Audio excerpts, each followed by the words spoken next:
हम गाना बजा दें। अरे टीआरपी पाने के लिए आप तो अपना कैमरा उठाया, आपने कह दिया। पहली बात तो हम तो ये विनोद में कह रहे हैं, पहले तो उन्हें ये फाइनल करना चाहिए कि 1 करोड़ आए कहां से उनके पास,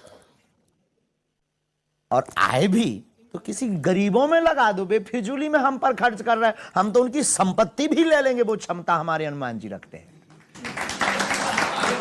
तो ये चैलेंजर क्यों खड़े हो रहे हैं? चैलेंज खड़े नहीं हो रहे हैं, खड़े करवाए जा रहे हैं। उनको भी फेमस होना है बेचारों को, उनकी भी मजबूरी होना। कौन पूछेगा? बागेश्वर धाम के नाम से उनके भी बाल बच्चे पलने वाले हैं ना। तो ये बेफिजूली की बातें हैं। घर पर बैठकर चैलेंज देना, हम यही कहेंगे दूध का दूध पानी का पानी 50 बार कर चुके, कभी तुम्हें मौका लगे धाम चले आओ। लेकिन का चैलेंज देना, क्या 1 करोड़ खर्चा करना, काय को बेफिजूली? आकर दान देना, हम बेटियों का विवाह कर देंगे साहब। क्या आप राजनीति में आना चाहते हैं? बिल्कुल भी नहीं, कभी नहीं, स्वप्न में भी नहीं। क्योंकि आपके दरबार में तो सभी आते हैं, बीजेपी, कांग्रेस, सबके बड़े अगर किसी को धाम पर आने से सद्बुद्धि मिलती है तो आना चाहिए। लेकिन कुछ लोग आपको कुशल पॉलिटिशियन, कुशल नेता भी मानते हैं। अगर कोई हमको गुरु मानता है, कोई आचार्य मानता है और कोई पाखंडी मानता है, तो अगर कोई कुशल नेता भी मानता है तो क्या बुराई है? अच्छा, कांग्रेस और बीजेपी में से किसकी विचारधारा आपको लगती है बेहतर है? मानवता की।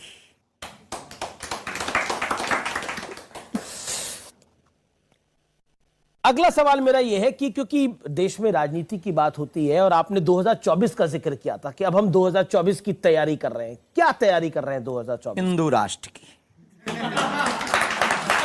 और 2024 में चुनाव भी है।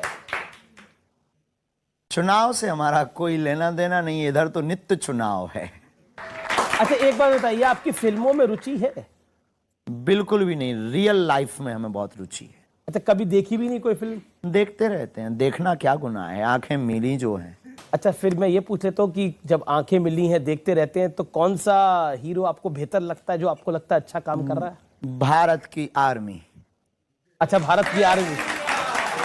हीरो तो भारतीय सेना ही है, बाकी तो सब नाटक कलाकार, रुपयों में बिकने वाले अभिनेता हैं। अच्छा, एक बात बताइए, खिलाड़ी बता दीजिए, कोई क्रिकेटर पसंद हो, फुटबॉलर पसंद हो, कोई तो पसंद होगा, कोई हॉकी का खिलाड़ी पसंद हो? सब प्रिय हैं क्योंकि सब हमारे हैं।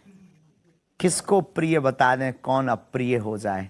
सब हमारे हैं, सब पसंद हैं। जो बेहतर खेलते हैं वो वही प्रिय है। अच्छा, एक बात बताइए, बागेश्वर धाम में आप रहते हैं, धीरेन्द्र शास्त्री, आपको डर लगता है? किसी के बाप से नहीं। तो कभी डर नहीं लगता कि देखिए अब आपका? डरे किसके बाप से? हमने ना तो किसी के बाप के बैल छोड़े हैं, ना किसी के मकान पर कब्जा किया, ना हमने जमीनें छोड़ाई, ना किसी से दान लिया, तो किसके बाप से डरें? हम बांटने बैठे हैं तो सिर्फ हनुमान जी से डरते हैं, पाप से डरते हैं। हमारे द्वारा कोई ऐसा कृत्य ना हो जाए जिससे धर्म को नीचे देखना पड़े, इससे डर लगता है।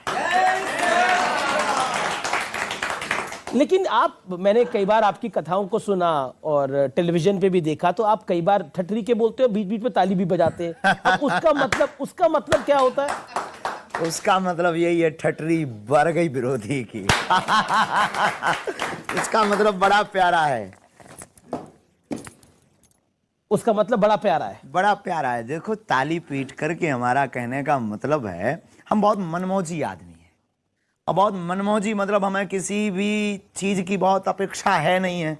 हमारी अपेक्षा सनातन है, और हमें ऐसा लगता है कि हमको चलाने वाले, हमारी लीलाओं को नाटक करवाने वाले हनुमान जी हैं। तो जो करवा रहे हैं हनुमान जी करवा रहे हैं, हम बेफिजूली में रोड़ा क्यों बने? और जो मन में आता है दिल खोल करके हम बोलते हैं, जो मन में आता है दिल खोल कर करते हैं, पर जो कहते हैं वो हनुमान जी पूरा करते हैं।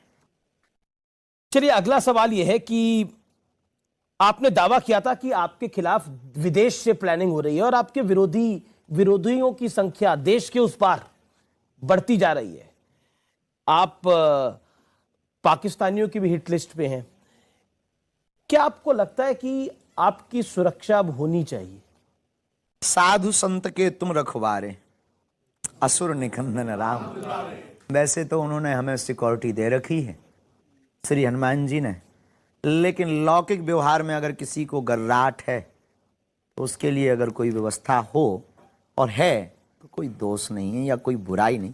सबको डर, देखो इस देश में कल तक हम कथा कर रहे थे, दरबार लगा रहे थे, कभी बात नहीं उठी। जब से पुरजोर तरीके से कन्वर्जन को रोका तब से लोगों को जलन हुई, तब से नए नए प्लान, एक लॉबी आपके खिलाफ है। पूरी प्लांटेड लोगों का आना, प्लांटेड दरबार में चिल्लाना। अभी कुछ दिन पहले एक प्लांटेड व्यक्ति का पोल खोला दरबार में ही, वो 20 दरबार में चिल्ला पड़ा।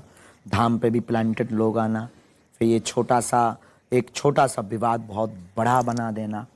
ये सिर्फ और सिर्फ बागेश्वर धाम के जो सेवक हैं जी, उनको गिराने का एक बहुत बड़ा षड्यंत्र चल रहा, क्योंकि जो करोड़ों रुपए धर्म परिवर्तन कराने में खर्च कर सकते हैं तो वो धीरेन्द्र कृष्ण के ऊपर क्यों नहीं कर सकते।